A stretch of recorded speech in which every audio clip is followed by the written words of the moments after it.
Isn't it amazing to think whether you're a Mary or you're a Martha or you're somebody totally different, Jesus Christ knows right where you're at, and he knows right what you need. Yeah. I love that. He's so personal. Because he could just be like, I am God, I am sovereign, and just say that. And that's comforting to Martha. That's not comforting to Mary.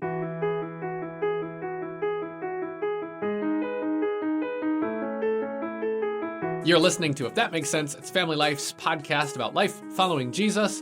We're following him in the book of John, and we're in chapter 11 today, talking about Lazarus being raised from the dead. My name's Tim. I'm in Family Life's radio department.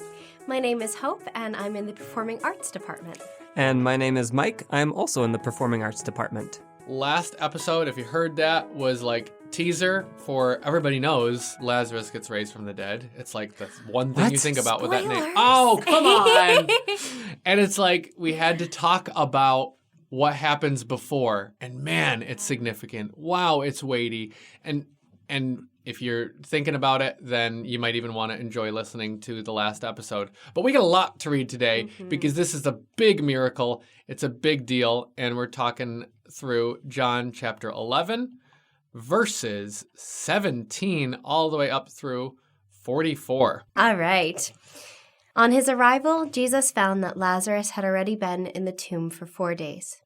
Now Bethany was less than 2 miles from Jerusalem, and many Jews had come to Martha and Mary to comfort them in the loss of their brother.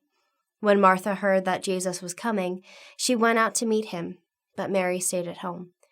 Lord, Martha said to Jesus, if you had been here, my brother would not have died. But I know that even now God will give you whatever you ask. Jesus said to her, your brother will rise again. Martha answered, I know he will rise again in the resurrection at the last day. Jesus said to her, I am the resurrection and the life. The one who believes in me will live even though they die, and whoever lives by believing in me will never die. Do you believe this? Yes, Lord, she replied. I believe that you are the Messiah, the Son of God, who is come into the world. After she had said this, she went back and called her sister Mary aside. The teacher is here, she said, and is asking for you.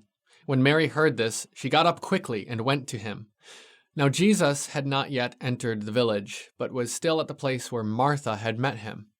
When the Jews who had been with Mary in the house, comforting her, noticed how quickly she got up and went out, they followed her, supposing she was going to the tomb to mourn there. When Mary reached the place where Jesus was and saw him, she fell at his feet and said, Lord, if you had been here, my brother would not have died. When Jesus saw her weeping, and the Jews who had come along with her also weeping, he was deeply moved in spirit and troubled. Where have you laid him? He asked. Come and see, Lord, they replied. Jesus wept. Then the Jews said, see how he loved him. But some of them said, could not he who opened the eyes of the blind man have kept this man from dying? Then Jesus, deeply moved again, came to the tomb. It was a cave, and a stone lay against it. Jesus said, take away the stone. Martha, the sister of the dead man, said to him, Lord, by this time there will be an odor, for he has been dead 4 days. Jesus said to her, did I not tell you that if you believed, you would see the glory of God? So they took away the stone, and Jesus lifted up his eyes and said, Father, I thank you that you have heard me. I knew that you always hear me, but I said this on account of the people standing around, that they may believe that you sent me. When he had said these things, he cried out with a loud voice, Lazarus, come out. The man who had died came out, his hands and feet bound with linen strips, and his face wrapped with a cloth. Jesus said to them, unbind him and let him go. Whew. Wow. That's the whole range of emotion. It's grief in the beginning, there's confusion, there's just what you know is going to be celebration and just unbelievable joy afterwards. But man, I can't imagine what it would feel like to be Mary or Martha. Mm-hmm. But I can't imagine what it would feel like either to be Jesus. It's just it's an emotional thing you see happening when Martha comes up to him in the beginning and she's like, this wouldn't have happened. This wouldn't have happened if you were here. And she was right. Like, Jesus could have changed it, but he didn't. I think there's a really big mystery of our experience kind of like, packed into this, that these things, like, that all of us say this to God at times or think it. Like, God, this happened. Did it have to happen? Couldn't you have changed it? Where were you? Yeah. It's so interesting because I think as somebody who grew up as a Christian, I've been a Christian for as long as I can remember, and I'm very grateful for that. I remember reading the story when I was a kid. It's kind of one of those like quintessential Bible stories. You've got Noah and the ark, and you've got Moses and the 10 Commandments, and you've got Joseph in the pit, and like all of those different things. And I'm like, okay, Jesus and Lazarus. Okay. And now I'm an adult, and it's like, it's just amazing how this story has totally shifted in my perspective just because of my life experiences. And I think being a kid, I was like, oh, Jesus does miracles. That's great. He's a good God. And now I'm like, oh my gosh, I have experienced I haven't really experienced like the loss of somebody in my family or somebody close to me, but just losses in my life, or times when I was like, God, why didn't you do? And like understanding on a completely different level where these people are coming from, to then see God's redemption out of it is like, it's just mind blowing. It's so different, which is crazy. Yeah. That's why you read the Bible more than once. Right. Yeah. It hits us differently at different times. Yeah. That's a very good point. That's a very important point, I think. I like the idea I see in here. It's back to the idea of God's timing, God's perfect timing, that always seems late to us. And it always seems like it's not the way we're expecting. Yes. And so right off the bat, I think both Martha and Mary asked the same exact question. Verse 21, Martha says, Lord, if you had been here, my brother would not have died. Down later, Mary, verse 32, Lord, if you had been here, my brother would not have died. Yeah. And then we don't find out till the very end of the passage in verse 40. Jesus said, did I not tell you that if you believe, you would see the glory of God? And that's just a reminder for me that God's timing that never seems right to me, and God's ways of doing things that never seem to be the way I would do it, it's always circling back to his glory. And if Lazarus hadn't died, if Jesus had gotten there when everybody else wanted him to, you would have missed this miracle and you would have missed this chance to see God's glory. Well, it wouldn't have been an important story in the Bible anymore. Like, it would have been important in the way of, yes, he healed somebody from sickness that was going to take their life. That's huge. But death, to have been dead for 4 days and then be resurrected, like that. I don't like to say that like miracles have different weight, because it's like sin doesn't have different weight, miracles don't have different weight, but it is still pretty impactful. It's a cooler miracle. It's a really cool miracle. Yeah, and it's kind of like a tentpole miracle, like where everybody it's on display. Yes. And yeah, it's a big deal. Like people see this. Yes. And people know, like even by the reaction, this is an even bigger deal. Yes. Like you said, you don't like to compare miracles, but you're like, come on, dude was dead 4 days. Yeah. Well, and there is that, the man who was healed from blindness, or the man who was healed from lameness, that they were kind of almost intimate miracles. Like it was just almost a one-on-one or smaller group kind of thing. And I just have like verse 41 circled when Jesus says, Father, I thank you that you've heard me. I know you always hear me, but I say this for the benefit of the people standing here. Like, that's so cool. And I was actually having a conversation with a friend of mine the other day who was talking about watching other people worship. And like, yes, you're not supposed to necessarily like stare at other people when you're in church watching them worship. But sometimes if you open your eyes and you look over and you see somebody who's deeply in worship and maybe their hands are raised or their eyes are closed, and it's an encouragement to you, it's that idea of like, you may be in a great place with your faith, but you never know what God will do through your acknowledgement of his goodness, or your acknowledgement of his sovereignty, or your worship of him, or your praise or your prayer out loud. Like it's just so edifying to those around you. And I think that that's so... You see that there's value in that. There's value, and there's layers to that miracle, that it's not just, oh, I literally brought this man back from the dead. Here's how many 100 people who were around Mary and Martha, because it was obvious that they were loved. Yeah. So there was a big group of people, and then they saw that miracle, and it just keeps multiplying. Like, it's so cool. Yes, it is. And then knowing that it's going to land differently for each person, even as, which I'm thinking about to your point about how you even see how worship in church can be affecting different people. Mm-hmm. Same song, but different response in somebody's heart and with the Spirit. You already got brought up today how the sisters say the exact same words to Jesus. Mm-hmm. Same location, same words, same God, different responses. He tells Martha, and I'm totally lifting this out of an incredible sermon I heard from Tim Keller on this passage, which I also referenced in the last episode. To Martha, Jesus says, your brother will rise again, like he's telling her truth. Your brother will rise again. Mm-hmm. And then he tells her this incredible declaration of who he is. I am the resurrection and the life. The one who believes in me, even though they die, will live. Yeah. And so he's giving her like this beautiful picture of who he is in his word, in his truth. And then to Mary, this is just, this could be up for interpretation, but I'm going to say this is so good. To Mary, there's this totally different, tender response. Yeah. I mean, Mary and Martha, if you break them down, it seems like Mary's the feely one. Yeah. And to her, he doesn't even have words. He just says, where is he? Where's the body? And even to going back to my point, as you're speaking, and I'm realizing, like, thinking back, oh, Martha was the one who was the doer. She wanted to prove to and so Jesus is like, here's what I will do.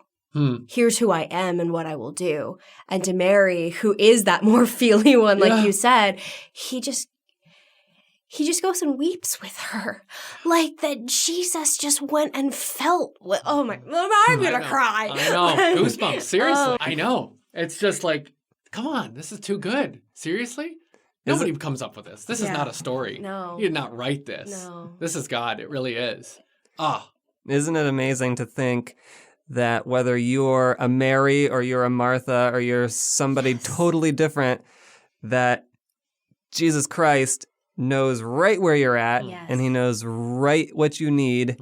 And even though everybody could be saying the exact same thing, he could have a different response to each person. Yeah. I love that. He's so personal. Yeah. Because he could just be like, I am God, I am sovereign, I am the resurrection and the life, I am sovereign, and just say that.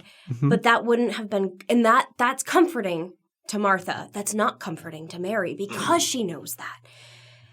Like, to think about, like, that God meets you where you are, even in your intelligence, even in your wisdom of what he already does, to give you new wisdom of who he is. Can you say that again? I don't know if I can. Okay, then just hit backwards 15 seconds on your podcast app. Yeah. That's good, though. Something along those lines. Yeah. No, that's good. No, he it's different. He meets us where we are. He's same God, meets us where we're at.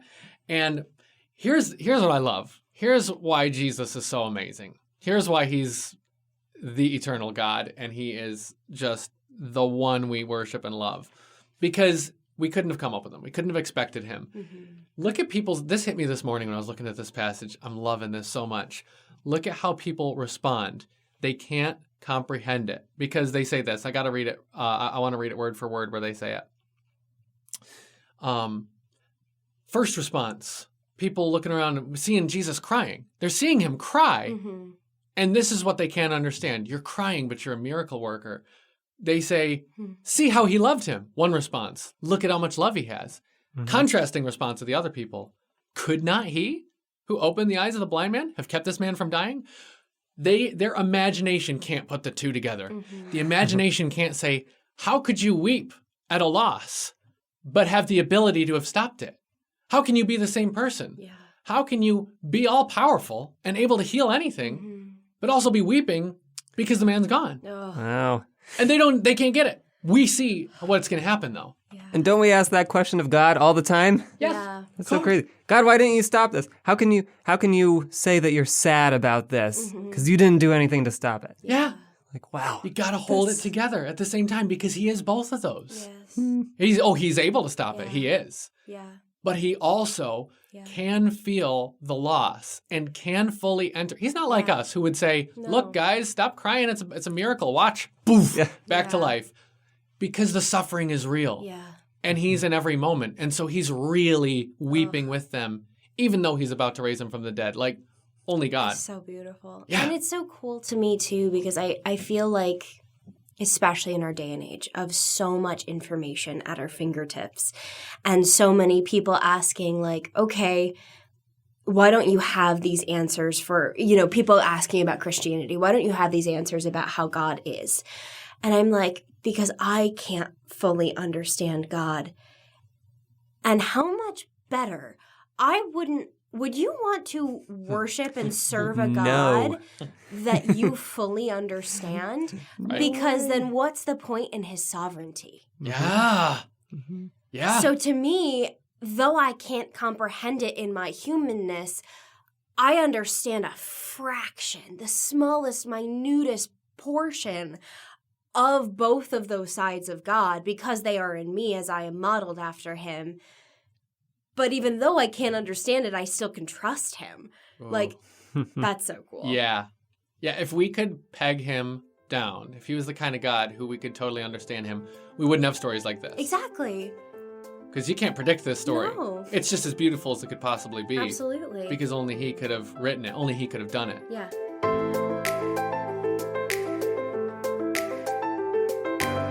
As we were reading this, the foreshadowing, if you will, of what's to come, we were talking about Jesus weeping because he's feeling these emotions, the loss of a friend. It doesn't matter that he's about to raise him from the dead, but perhaps also weeping at death itself and the curse.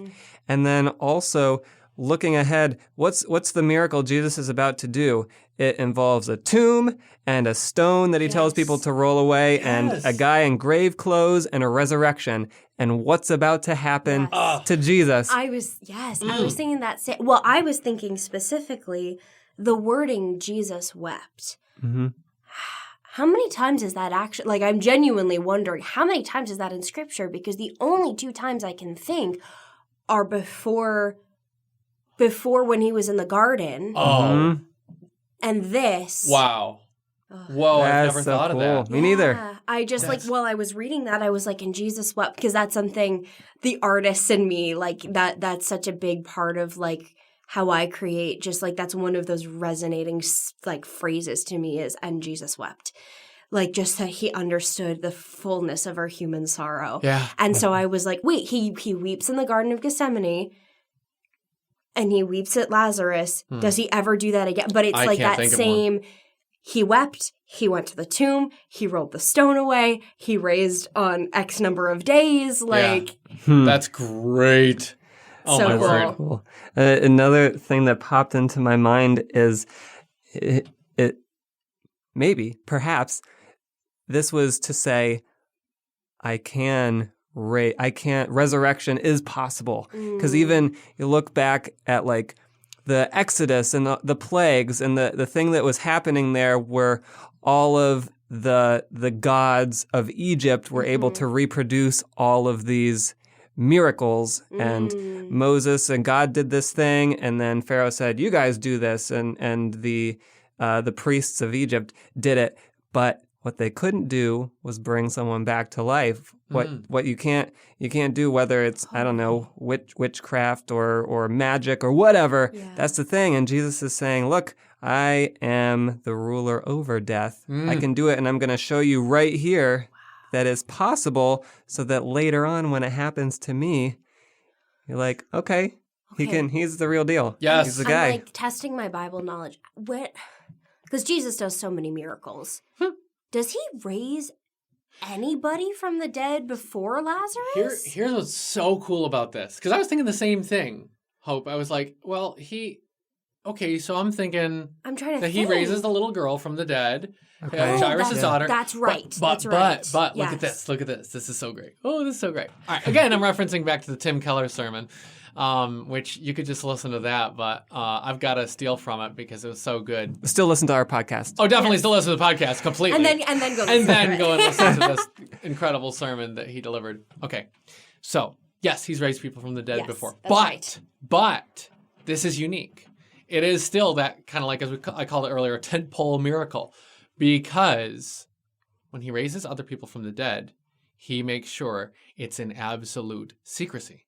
Nobody knows except for the little girl's parents. In fact, when Jesus goes in to raise her... That's right. That's why I forgot about it. That's right. Yeah. He says, she's only sleeping. And they literally laugh at him. Yes. The mourners do. And then Jesus goes in private. He brings in, I think, the inner disciples. And they see this resurrection happen. Yes. What? It's amazing. Now... I've always wondered before, like, it was a really cool thing. Why didn't he let people know about that? Here, according to this sermon I listened to, is why, and maybe you've caught on, I didn't, and it blew my mind. Because the connection we already made here today to Jesus' death and resurrection, that's not an accident. This miracle, in one way of looking at it, is what gets him killed. It says in the next passage coming up later in this chapter is basically that once the Pharisees get wind of this, that a whole crowd has seen a man raised from the dead. They say, that's enough. Too much. Too far. It says from that day forward, they plotted to kill him. So, Jesus weeping. Jesus saying this and then saying in front of all these people, God, I'm saying this for their benefit, that you may be glorified and that they may know. All this stuff. That it's being declared ahead of time is because he knows to raise his friend from the dead is going to cost him his life. This miracle is what sets his whole his whole ministry is set on a path to the cross from this moment forward. Y'all, I'm 23 years old. I've been reading the Bible for 20 years now, and I'm just making... That's amazing. Well, that's so cool. Yeah. And Hope, it had never hit me until the last week when I listened to the sermon either. So he's so good. He's so good. Because he's willing to do this. I'm just lifting a phrase straight from Tim Keller to say that Jesus signs his own death warrant with this miracle. But he does it because he knows life comes from it. That going to the cross, he'll be raised. And going to the cross, he'll pay for our sins. And he'll take on our burdens and he will take our sickness. I mean, oh my gosh. It's all here. It's all... It's good. That's incredible. Yeah, he's good. That's so cool. Yeah. And it's different too, because I mean, there's a lot of things that could be said, but it's what we get to look forward to, but it's also different because we're like, oh, when I lose somebody, they're not going to like walk out of a grave in front of me. Well, yeah, probably not. But here's the thing. Lazarus walks out of the grave wearing grave clothes, kind of like a mummy, basically, which is kind of like this kind of spooky, but interesting, spooky picture. Dramatic picture. I mean, I feel like if I was there, I'd be like, oh, okay, I'm running. Would he have to hop? Yeah, maybe. Okay, he would have had to hop. He was bound. All right. I don't know if that... Maybe I was thinking about that before. You do more research. Here's the thing. Whether he hopped out of the grave or they had to help him out, he came out like a mummy wrapped in these cloths. And it was this different situation. That's not how Jesus is raised. Jesus, like basically teleports through. He has a physical body, but it's different. It's a glorified body. Yeah. And we're going to be raised with a body like Christ's. See, we don't come back from the dead like Lazarus, just to wake up to die again. Because Yeah. Lazarus did die Yeah. after this. Yeah. He died eventually. Yeah. When we get raised, we get to look forward to something. And for all of our loved ones in Christ who have died, we get to look forward to something even better than what Mary and Martha got. Because nobody is going to be standing in heaven saying, hey, get the grave clothes off of them. That hopping guy who just got here. Yeah. Like Clean him up. unmummify him. No, when we are raised someday, it's in a body like Christ's. It's in a fully glorified, perfected state. What we're going to enjoy together with him forever. It's a really good story, and it's really a true story. Thank you for joining us for If That Makes Sense, the family life podcast about what life is really like as a young adult following Jesus.